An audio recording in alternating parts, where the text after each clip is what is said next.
L'année 2019 a débuté par des naissances. Au 1er janvier, 3 communes nouvelles ont vu le jour dans les Yvelines, notamment Le Chesnay, Rocancourt, qui ne font qu'une désormais. Les habitants sont appelés les Chesnay-Courtois. Mais l'événement de cette entame d'année, c'est l'ouverture du grand débat national. Réponse apportée au mouvement des Gilets jaunes commencé 2 mois plus tôt. Ce temps d'échange durera jusqu'à la mi-mars. Plus de 190 réunions seront organisées dans les Yvelines, dont l'une à Trappes, en présence de la ministre de la Santé Agnès Buzyn. Entre tout ce qui est fait au niveau d'un gouvernement et la façon dont ça se concrétise dans le quotidien des gens, eh bien, il y a un énorme écart. C'est peut-être la leçon qu'on va tirer, c'est qu'on doit se parler plus fréquemment en direct. Les Gilets jaunes, eux, organiseront également une réunion de leur grand débat à Élancourt le 22 février, en présence de 450 personnes venues de toute l'Île-de-France. Déjà, on échange entre citoyens, on y retrouve tout bord politique. Donc on est dans le concret. Pour moi, on est dans le concret, voilà. Je pense qu'on va ressortir plus intelligent qu'on était entré, je pense, enfin plus informé en tout cas. Après, quel sera l'impact sur le reste de la population? C'est à nous de porter la bonne parole après. Le premier trimestre 2019 voit également quelques nouveautés. Le pont Schuler rénové est inauguré entre La Verrière et Maurepas, un édifice doublé pour fluidifier le trafic sur cet axe routier stratégique à Saint-Quentin en Yvelines. Coût total de l'opération, 9 millions d'euros. Le pont, il est efficace puisqu'il n'y a plus de bouchons d'entrée de ville. Donc c'est un vrai confort pour l'ensemble des habitants. Les piétons, les vélos ont leur propre chemin. Donc de cette manière, on va favoriser aussi, j'espère, un déplacement sans voiture. Dernière nouveauté dans l'agglomération, ou plutôt une expérimentation, le lancement de la première entreprise éphémère en mars. Les 50 demandeurs d'emploi vont y travailler pendant 7 semaines avec l'objectif de retourner vers une activité professionnelle. Ça glisse beaucoup, je viens juste de Versailles là et à 10 à l'heure. Ça va, je suis presque arrivée. Côté météo, début 2019 a été enneigé. À partir du 22 janvier, le département a été placé à plusieurs reprises en vigilance orange à la neige. Et des opérations, notamment de rétablissement d'électricité, ont été nécessaires. Au plus fort de la crise, 7200 foyers yvelinois ont été privés de courant. Cette crise, elle, n'a rien eu de naturel. Le 24 février dernier, une fissure se crée dans le pipeline Île-de-France de Total. Conséquence, 1 million de litres de pétrole déversés dans des champs à Autouillet, Boissy-sans-Avoir et Vic. Une catastrophe écologique. Il y aura bien sûr une enquête, une recherche en responsabilité et tout sera à la charge du groupe Total. Tous les travaux de dépollution, tous les travaux d'intervention actuels et futurs seront à la charge du groupe Total, de même que l'indemnisation des agriculteurs aujourd'hui qui subissent ce préjudice de pollution au pétrole. En sport, 2019 a commencé à vélo. Le Paris-Nice, première grande course cycliste de l'année, s'était lancé pour cette édition de Saint-Germain-en-Laye. Le lendemain, la deuxième étape prenait le départ de la petite commune des Brévières dans le sud Yvelines. Le département assurait d'accueillir jusqu'en 2023 la dernière étape de la plus mythique des courses, le Tour de France. Une convention a été signée en ce sens le 20 mars entre l'organisateur de la Grande Boucle et la collectivité. Le même mois, c'est une légende du cyclisme français qui a fait le déplacement à Chatou. Raymond Poulidor est venu à la rencontre du public qu'il a tant chéri, l'une de ses dernières apparitions avant sa mort le 13 novembre dernier. On retrace évidemment ensemble en parole l'ensemble de ma carrière. Et la conversation vient souvent avec Jacques Anquetil, qui est toujours présent, ce fameux duel avec Jacques Anquetil. Et toujours on me pose la question, comment se fait-il que vous n'avez pas gagné plusieurs Tours de France ? Disparition également en janvier 2019 de Marcel Azzola, 91 ans, l'un des grands accordéonistes français, habitant des Yvelines, le Marcel du Chauffe Marcel Chauffe de Jacques Brel dans le titre Vesoul. Et puis en mars dernier, André Damien, ancien maire de Versailles de 1977 à 1995. Ses obsèques ont rassemblé élus et habitants en la cathédrale Saint-Louis. L'édifice religieux témoin quelques mois avant d'un autre événement, l'ordination de Bruno Valentin, nommé par le pape François évêque auxiliaire de Versailles. Enfin, côté culture et patrimoine, on retiendra que le début d'année 2019 a été celui du renouveau, celui du domaine de Dampierre en Yvelines, dont le parc a été rouvert au public fin mars après de longues années de fermeture. Et à l'orée de 2020, ce sont les travaux du château du XVIIe siècle qui vont démarrer, fin du chantier espéré dans 2 ans.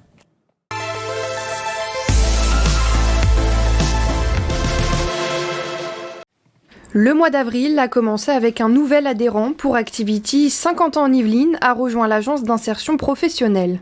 Le territoire de Saint-Quentin, c'est avec le territoire de la vallée de la Seine, le territoire où il y a à la fois le plus grand nombre de bénéficiaires du RSA, mais aussi où il y a le plus grand nombre d'entreprises. Il y a un dynamisme entrepreneurial qui est très marqué. VDCOM a fêté ses 5 ans. Pour l'occasion, l'Institut installé à Versailles-Satori organisait une journée porte ouverte. Avec ses 200 employés, VDCOM réfléchit à une mobilité du futur autour des véhicules électriques et autonomes. Ce drame a ému toute la France mais aussi le monde entier. La cathédrale Notre-Dame de Paris a pris feu lundi 15 avril à 18h50, un symbole fort pour la communauté catholique. Je suis vraiment bouleversé par ça. C'est vraiment un symbole, effectivement, vous employez le bon mot, un symbole qui est parti en fumée, enfin l'émotion que ça suscite chez moi, hein, je crois vraiment que c'est de la tristesse. On se dit mais quel gâchis, quoi. Le département des Yvelines a rendu hommage le 7 mai à ses soldats du feu. 57 d'entre eux ont reçu une médaille pour avoir combattu l'incendie de Notre-Dame de Paris. Avec la première biennale d'architecture et de paysage, la région Île-de-France ouvrait ses portes à Versailles le 3 mai. BAP, 3 lettres pour découvrir l'architecture à travers des lieux de patrimoine, des colloques ou encore des expositions. Je voulais qu'on donne à voir à tous les Franciliens ce que le Grand Paris allait être en 2030. Côté sport, le championnat national de Quidditch issu de la célèbre saga Harry Potter s'est déroulé au Clé-sous-Bois. Parmi les équipes, les Headless Hunt, le seul club yvelinois dans cette discipline. Après 3 ans de travaux, le musée du jouet de Poissy a rouvert ses portes le 11 mai. 600 jouets ont été rassemblés, choisis par les 14 000 de la collection du musée inaugurée par le ministre de la Culture, Franck Riester. Fin mai, une grève mondiale était organisée pour le climat. Des rassemblements ont eu lieu dans plusieurs villes de France. À Saint-Quentin, en Yvelines, c'était une première. 300 manifestants étaient présents selon les organisateurs. Autre rassemblement, le Vélodrome national de Saint-Quentin en Yvelines a accueilli 2 manches de la Coupe du Monde de BMX. 260 concurrents issus de 25 nationalités se sont affrontés. L'événement affiché complet. Lutter contre les déserts médicaux, une volonté du département. Le 14 juin se tenait l'inauguration de la maison médicale d'Aubergenville. 8 professionnels de santé se partagent les locaux. D'ici 2022, 20 établissements de ce type couvriront le territoire. Santé toujours, les services des urgences des hôpitaux en grève depuis 3 mois, déclenchés notamment suite à une série d'agressions. Ils demandent une hausse des salaires et des effectifs, mais aussi de meilleures conditions de travail. Une partie du personnel du centre hospitalier de Mantes-la-Jolie était en grève. Le mois de juin rime avec baccalauréat pour les lycéens. Il a débuté le 17 juin par la traditionnelle épreuve de philosophie. Ils étaient 70 944 candidats dans les Yvelines. Pour les plus petits, la préoccupation n'est pas aux révisions mais aux jeux de construction multiples. Situés à Chambourcy, les bâtisseurs en air proposent aux enfants et leurs parents de s'évader dans leur monde imaginaire, un concept unique en France et en Europe. Fin juin, les pelleteux sont rentrés en action sur le chantier de démolition de la piscine de Maurepas. Malgré plusieurs recours d'une partie de l'opposition qui souhaitait une réhabilitation, c'est bien une déconstruction puis une reconstruction qui s'annonce.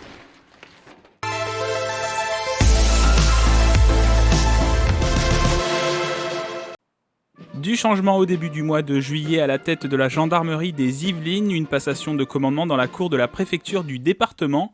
Le colonel Sylvain Tortelier succède au colonel Loïc Barras, en poste depuis 3 ans sur le territoire. Commander dans ce magnifique département des Yvelines avec autant de diversité, autant de problématiques, ça rend le challenge et le défi d'autant plus intéressant en fait.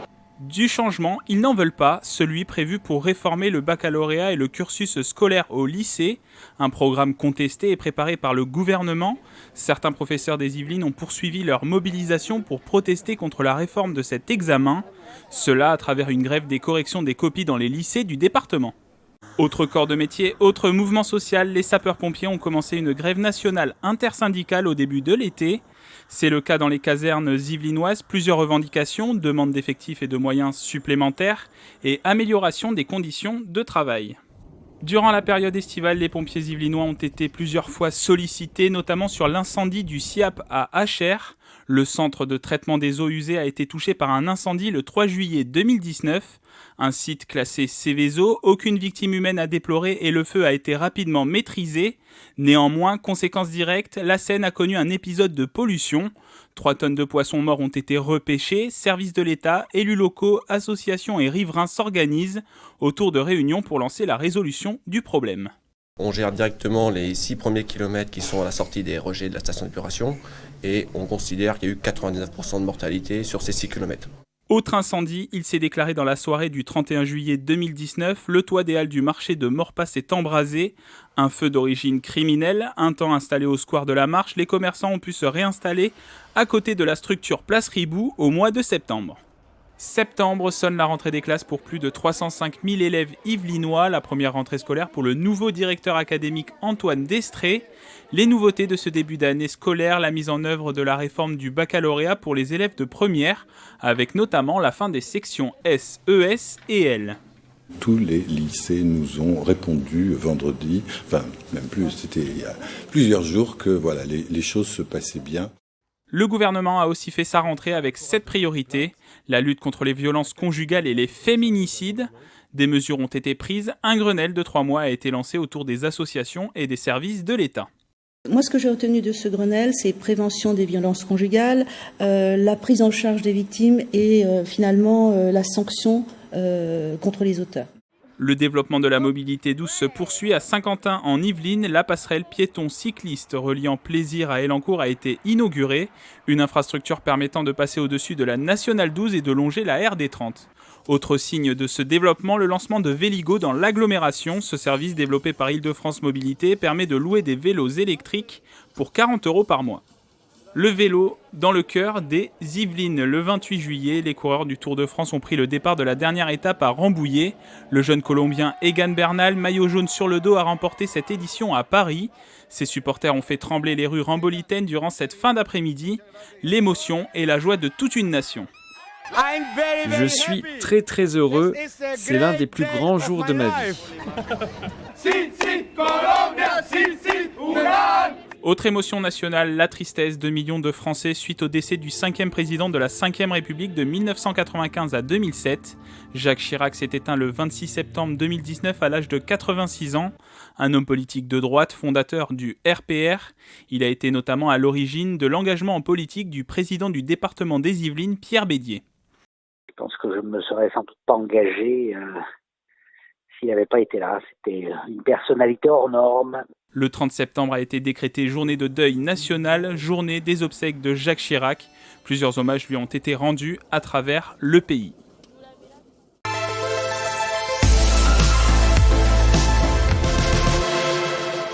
Cette fin d'année 2019 a largement été marquée par les mouvements sociaux. Cela n'était pas arrivé depuis 2001. Les policiers se sont mobilisés pour une marche de la colère à Paris. Les Yvelinois étaient du cortège. Forte mobilisation également des agriculteurs, conditions de travail, sentiment de persécution, ils ont bloqué les péages et les routes yvelinoises pour même terminer sur le périphérique parisien. Les hôpitaux ont réalisé plusieurs actions pour dénoncer leurs conditions de travail de plus en plus difficiles, avec par exemple cette opération à l'hôpital Mignot symbolisant la mort de l'hôpital. Enfin et surtout la grève illimitée contre le projet de réforme des retraites. Elle a débuté le 5 décembre et impacte grandement les transports. Les cheminots de Versailles se montrent particulièrement déterminés. La suite, c'est la continuation de la grève, son renforcement et la question de sa généralisation à tous les secteurs. Et puis ma foi, s'il faut faire la bûche de Noël sur les piquets, on le fera. Le conflit est toujours actif en ce début janvier, une durée record et une dimension interprofessionnelle. Plusieurs actions locales et notamment le 17 décembre, 600 manifestants se sont réunis à Versailles.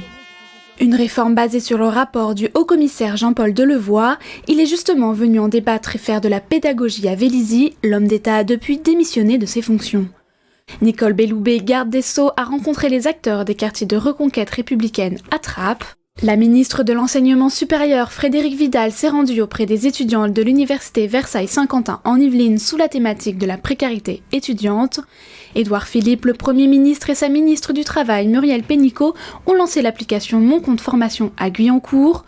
Enfin, le ministre de l'Intérieur, Christophe Castaner, a présenté son plan anti-communautarisme au Mureau, début décembre, avant de revenir à la fin du mois à Magny-les-Hameaux pour la présentation du dispositif de sécurisation de la nuit de la Saint-Sylvestre.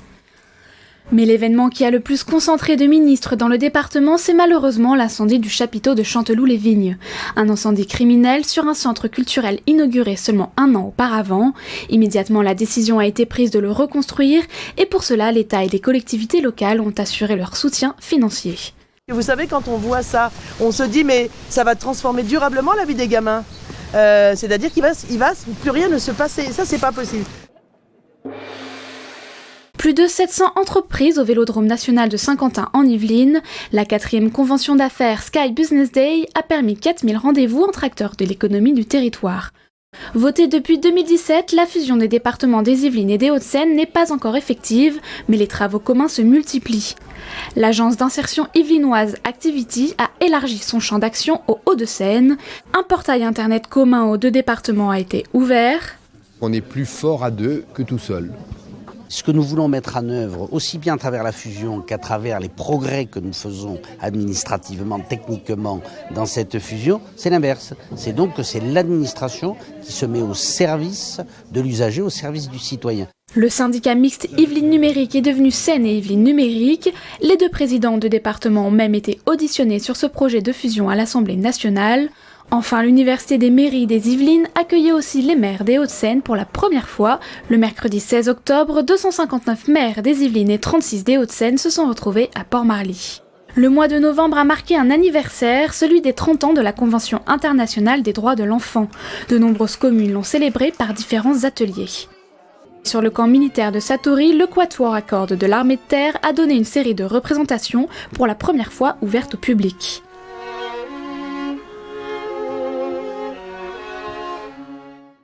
Enfin, côté sport, le 103e Open de France de golf s'est tenu au Golf National de Saint-Quentin en Yvelines. C'est le Belge Nicolas Colsaerts qui s'est imposé sur le green. Plus de 6000 personnes par jour sont venues y assister.